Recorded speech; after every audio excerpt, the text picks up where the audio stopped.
Shri Thiruvanchoor Radhakrishnan. Sir, Kottayam നിയോജക മണ്ഡലത്തിലെ പനച്ചിക്കാട് പഞ്ചായത്തിൽ കഴിഞ്ഞ 12 കൊല്ലമായി പ്രവർത്തിച്ചു കൊണ്ടിരിക്കുന്ന സപ്ലൈകോയുടെ ഒരു ഔട്ട്ലെറ്റ് ഉണ്ട്. സർ, ഇപ്പോൾ ആ ഔട്ട്ലെറ്റ് പൂട്ടാൻ പോകുന്നു എന്ന് പറഞ്ഞ് അവിടെ ചില ഇൻഫർമേഷൻസൊക്കെ കിട്ടിയതായിട്ടാണ് ഞാൻ മനസ്സിലാക്കുന്നത്.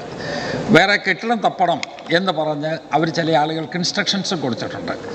സാർ, ഇത്രയും നിത്യോപയോഗ സാധനങ്ങളുടെ ദുരിതം, അതിൻ്റെ വിലവർധനമുള്ളപ്പം ജനങ്ങൾ ദുരിതം അനുഭവിക്കുമ്പോൾ നിലനിൽക്കുന്ന ഒരു ചെറിയ സൗകര്യമെങ്കിലും അത് നിന്ന് പോകുന്നതിന് വേണ്ടി, തുടർന്ന് പോകുന്നതിന് വേണ്ടിയുള്ള നടപടിയെടുക്കണം. അതുകൊണ്ട് പൂട്ടാൻ തീരുമാനിച്ചിട്ടുണ്ടെങ്കിൽ, ഇൻസ്ട്രക്ഷൻ കൊടുത്തിട്ടുണ്ടെങ്കിൽ അത് നിർത്തിവെക്കണം. അതവിടെ തുടരുന്നതിന് വേണ്ടിയുള്ള നടപടിയെടുക്കണം എന്നുള്ളതാണ് എൻ്റെ അഭ്യർത്ഥന. ബഹുമാനപ്പെട്ട ഭക്ഷ്യ പൊതുവിതരണ വകുപ്പ് മന്ത്രി.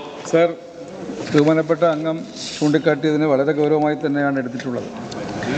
സർ, കോട്ടയം സപ്ലൈകോ ഡിപ്പോയുടെ കീഴിലുള്ള പനച്ചിക്കാട് പഞ്ചായത്തിലെ പരുത്തമ്പാറ സൂപ്പർ മാർക്കറ്റ് നിലവിൽ പ്രവർത്തിക്കുന്നത് 1440 ചതുരശ്ര അടി വിസ്തീർണമുള്ള വാടക കെട്ടിടത്തിലാണ്. വിറ്റുവരവ് വളരെ കുറവായ നിലവിലെ സാഹചര്യത്തിൽ ഇത്തരം വിൽപ്പനശാല പ്രവർത്തിക്കുന്ന കെട്ടിടങ്ങളുടെ വാടക നൽകുന്നത് സപ്ലൈകോയുടെ സാമ്പത്തിക പ്രതിസന്ധി രൂക്ഷമാക്കുന്നു.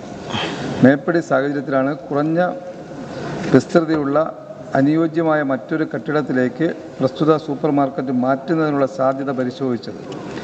എന്നിരുന്നാലും മേപ്പടി സൂപ്പർ മാർക്കറ്റ് പനച്ചിക്കാട് പഞ്ചായത്തിലെ ആകെയുള്ള സപ്ലൈകോ വിൽപ്പനശാലയാണ് എന്നുള്ളത് പരിഗണിച്ച് ബഹുമാനപ്പെട്ട അംഗം ഇവിടെ സൂചിപ്പിച്ച സാഹചര്യത്തിൽ പ്രസ്തുത ഔട്ട്ലെറ്റ് നിലനിർത്തിക്കൊണ്ട് പോകുന്നതിന് പഞ്ചായത്തിൻ്റെ കൂടി സഹകരണം സപ്ലൈകോ ആവശ്യപ്പെടുകയും ചെയ്തിട്ടുണ്ട്. തുടർന്നുള്ള മാസങ്ങളിലെ വിൽപ്പന കൂടി പരിഗണിച്ച് പഞ്ചായത്തുമായി ചർച്ച നടത്തി ഈ വിഷയത്തിൽ ആവശ്യമായ തുടർ നടപടികൾ സ്വീകരിക്കുവാനാണ് തീരുമാനിച്ചിട്ടുള്ളത്.